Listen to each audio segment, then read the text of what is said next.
అంబేద్కర్ గారిని ఓన్లీ విద్యలోనో ఉపాధిలోనో చూడకుండా ఆయన్ని ఈ మానవాళికి ఇచ్చినటువంటి ప్రతి ఒక్క అంశాన్ని కూడా మన యొక్క జీవితాన్ని మెరుగుపరుచుకునే విధానంలో ఆయన మనకి దోహదపడ్డాడు. మన తల్లిదండ్రులు జన్మనిస్తే ఆయన మన జీవితానికి బ్రతుకునిచ్చాడు, వెలుగునిచ్చాడు.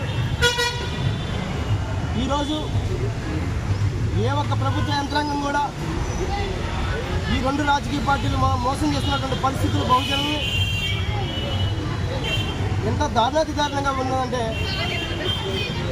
ఎక్కడ చూసినా కానీ పేదవారికి న్యాయం జరిగిన పరిస్థితి ఉంది. గత ప్రభుత్వంలో జరిగినటువంటి అవకతవకలను